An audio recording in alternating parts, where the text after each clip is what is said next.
So I wanted to go ahead and monitor since I did the fertilizing yesterday and then I watered, and then we got a really good rain last night. So I want to kind of do it day by day in order to track growth. As you can see, the black cherry tomatoes are still doing fantastically, but everything else has started having growth spurts. So I'm happy about that. Having all of that rain really helped. Oh, and I finally got around to staking out my poor little micro tomatoes that were having issues standing. And I mean, it's nothing fancy. It's literally bamboo chopsticks and yarn, but now they're all standing properly. And then over here, I didn't realize that like every single one of them had flopped over. Because I absolutely loaded whoever did the crossbreeding for these. I commend you. Oh, I missed one. Shit. I think I'm out of chopsticks. And then like this one, it was insane. Trying to figure out what angle to put it in. But yeah, they're just these super compact, adorable little tomato plants. I absolutely love them. Okay, and as you can see, this one is absolutely covered in tomatoes already. So, yay. This one is getting there too.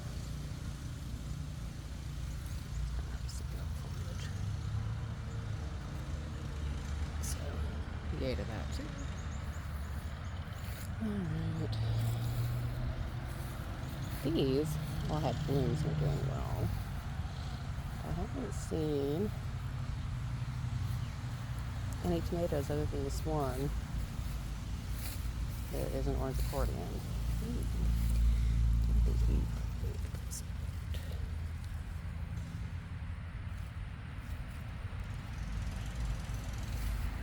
I'll have to tie that up so the tomatoes can lay it down. Let's see how that is. I think it'll be okay. That's what I love about the trellis. I can attack it from either side. And it makes caring for them and harvesting them so much easier. I cannot emphasize enough how much I absolutely love this for my tomatoes and my squash and my cucumbers. They're not growing quite as quickly, but they're getting there. This time next month, they'll probably be close to the top of the trellis. So, yay to that. Looks like they might have greened up a little more since getting the fertilizer yesterday too. It's not usually a super quick process, but,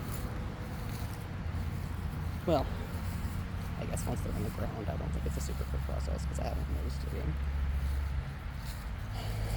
Let's see, tomatillos looking fantastic as always. Absolutely covered. Makes me very happy. I've got 3 blooms on that eggplant and at least 2 on that one that I've seen. So yay for that.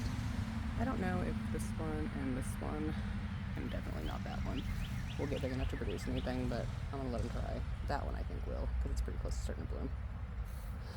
And then the lychees are doing, well, this one's doing great. The other one's kind of small, but it's got a ton of blooms ready to go, so I'll be able to get seeds from it. Yay!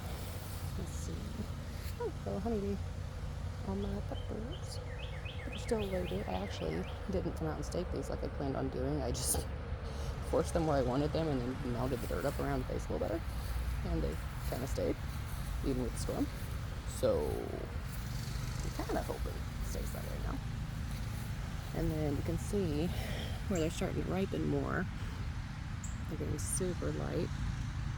That one in particular. No, it's not too far behind it. And then we've got the darker purple. I just love how the profusion changes. It's so pretty. But, you know, purple and green are 2 of my favorite colors, so go figure that I'm partial. And then these are the ahis. They're tiny, so they look like peas. They turn yellow when they're ripe. I think they're tasty in either stage. They make excellent hot sauce if you want to light your mouth on fire. Let's see. The planos are doing great. I'm actually trying to decide when I want to harvest them because they're pretty good size. I might just go ahead and do some harvesting on these and maybe use them for dinner tonight. I don't know. I got a bunch. It's kind of nice. Let's see. Leeks and onions are doing fantastic. They also kind of look like they have had a growth spurt. I won't complain. These seem to be okay. I think I didn't bury them deep enough, and that's why the necks are all flopping over.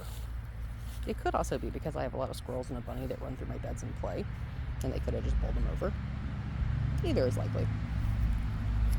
And these are the new basil plants that I am super, super, super excited about because I love basil.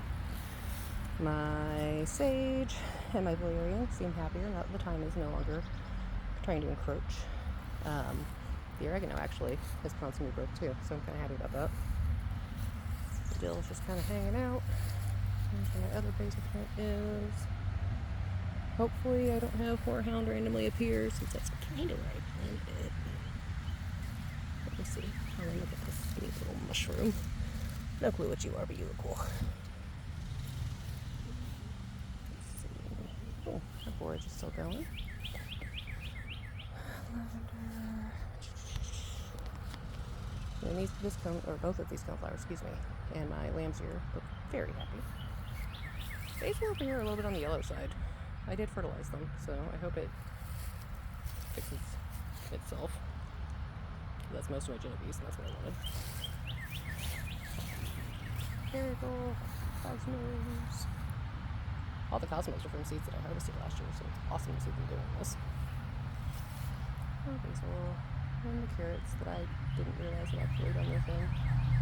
And then the two other echinaceas. It still baffles me that I planted these at the exact same time that I planted those over there. And yet, look at the difference in the size. Like, don't get me wrong, I wasn't super nice to this bed last year. I didn't always water it, just like I don't always water it right now. Well, I wasn't until I put the basil in it, and now it'll get more attention. But like, yeah, such a difference in the same age, same seed packet. You know what, I haven't looked over here. Let's see how the coneflower is doing. Well, that lamb's ear looks much happier. The pansies aren't dead, but they're not great. I think the salvia in the back finally kicked over. I relocated some of the thyme over here. I expect it to die, but there was a ton of seeds on it, so it'll reset itself. Bedelia's doing great. I might need to come out here and fertilize you too. You don't look too happy. Catmint is doing okay. It's already with seed. Vigilia. I don't know what the damn thing is called. Oh wow, these look much better. They're all zinnias. And then there's another lamb's ear. It looks like boy sage might have picked it up. That sucks. Go on over and the other one. Still be good. And all the stuff is fantastic. Oh, the she's kind of cool. I can't wait till this thing gets huge. Mushroom sage, doing okay.